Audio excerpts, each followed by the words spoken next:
Hi అండి. బీరతీగండి.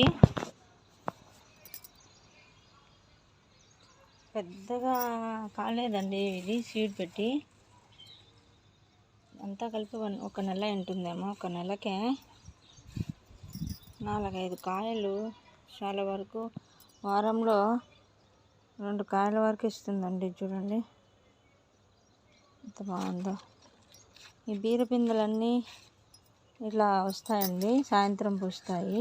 మగ పువ్వులు, ఆడ పువ్వులు చూసుకొని పాలినేట్ చేసుకోవాలి. బ్లాక్ టబ్లో పెట్టానండి, పెద్ద టబ్బు. ఇదిగోండి ఇంకొక బీరకాయ. బాగా హార్వెస్ట్ వస్తుందండి.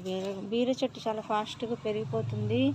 పిందెలు, కాయలు వస్తాయండి, చాలా ఫాస్ట్గా వచ్చేస్తాయండి. మనకు ఎండిపోయిన ఆకులు ఏమన్నా ఉంటే తీసేసేయాలండి. నేను అన్నీ ఈ మధ్యన తీసాను, ఏం లేవు.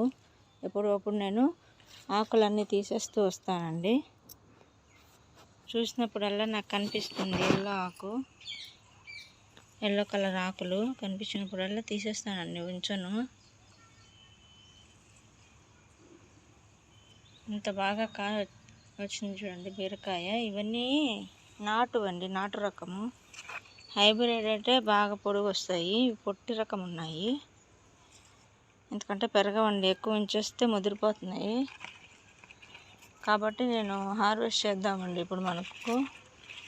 నేను అన్నీ కూడా చూసుకొని హార్వెస్ట్ తీసేస్తానండి, ఎప్పటికప్పుడు ఉంచను.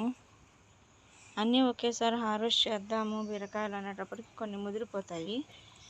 సీడ్ కోసం పెట్టుకోవాలండి, ముదిరిపోతే అంతే.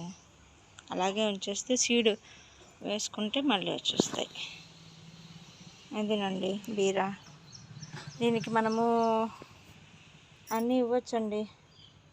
కిచెన్ వేస్ట్ ఇస్తుంటానండి ఎక్కువగా, లిక్విడ్. మనము కూరగాయ తొక్కలు అవన్నీ, బియ్యం కడుగు నీళ్ళు అవన్నీ ఇస్తుంటాం కదండి.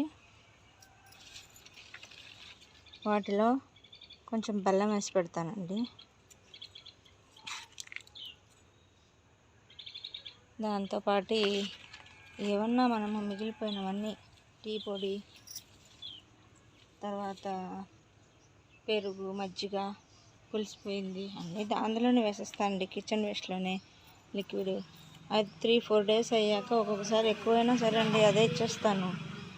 పారబోయిను 3-4 డేస్ ఉంచేసి లిక్విడ్కి 1 లీటర్కి 10 లీటర్లు కలిపేసేది ఈవినింగ్ టైంలో మనము మొక్కలకి ఇచ్చేసామంటే గ్రోత్ ఇంత బాగుంటుందండి.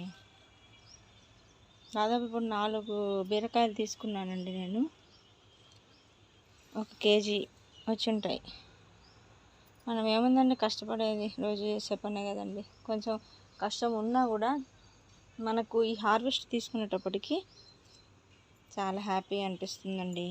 ఇప్పుడు మనకి బీరకాయలు మన తోటలో మనమే కట్ చేసుకొని ఇంట్లో వండుకుంటే మనకు ఆ హ్యాపీనెస్ వేరే కదండి, బాగుంటుంది.